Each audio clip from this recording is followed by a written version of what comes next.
আসসালামু আলাইকুম এভরিওয়ান, সবাই কেমন আছেন? আশা করছি সবাই ভালো আছেন। আমি আল্লাহর রহমতে ভালো আছি।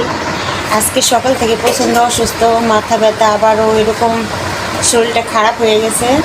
আপনাদের ভাইয়া আনছে ছোটো মাছ কাটতেছে, আর আমি তো মাথায় পানি দিয়ে দিল, শুয়ে রয়েছি। এই যে আপনাদের ভাইয়া চলে আসছে কাছ থেকে, আইসা আমারে সবজি কাটে দিতেছে।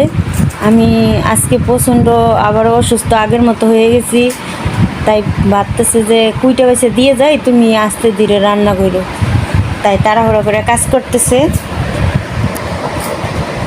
ছেলে গেছে মাদ্রাসায়। হ্যাঁ দিদি, ওই পেঁয়াজ দিয়ে চচ্চড়ি করবো মলা মাছের। আমাদের সব কিছু কাটা বাছা হইতেছে। এখানে পেঁয়াজ কুচি করে নেওয়া হয়েছে, ছোটো করে আলু কাটা হইতেছে। এটা দিয়ে চচ্চড়ি রান্না হবে।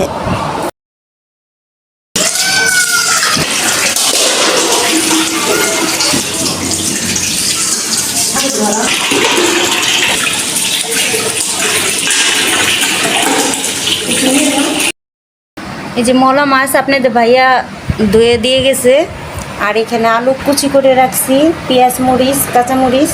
এখন আমি শুধু মা খায়া বসাই দিব। আমার হাত পা কাঁপতেছে, দেখছেন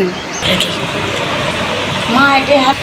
এখানে আমি আলু ধুয়ে নিলাম, আর এখানে পেঁয়াজ কাঁচামরিচ দিয়ে দিব, সব একসাথে দিয়ে দিব।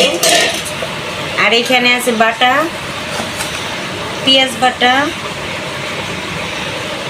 এটা হলো আমদনি সস বাটা, পরিমাণ মতো লবণ, এখানে হলুদ দিয়ে দিলাম মরিচের কি মাছগুলো দিয়ে দিলাম। এটার মধ্যে কোনো তেল দিব না, তেল ছাড়া রান্না করব। আমি সুন্দর করে মাখাই নিতেছি। আমার তরকারিটা মাখায় বসাই দিয়ে গেছি, আবারও দেখতে আসলাম বলক এসে গেছে। এখন একটু নাড়াচাড়া দিব, ছোট মাছ, বেশি নাড়াচাড়া দেব না, তাহলে মাছটা কাটা কাটা হয়ে যাবে। এখন ঢেকে দিয়ে যাব, একটু পরে আসবো। এখানে আমি ভাতও বসাই দিছি, আর কারেন্ট চলে গেছে। এই যে আমার ঘরবাড়ির সব কিছু, আর ওইখানে বিছনার চাদরটা উল্টায় রাখছি। এখন আমি ঘরটা ভালো করে ঝাড়টার দিয়ে নিব। বেশি তো হাঁটতে পারি না, ওই তো যেমন মোটামুটি বেল্ট করে, মানে 3 মাস পর মনে করেন মোটামুটি হালকা কাজ করতেছি। আবারও দেখতে আসলাম চচ্চড়ি হয়ে গেছে, আমার রান্না শেষ।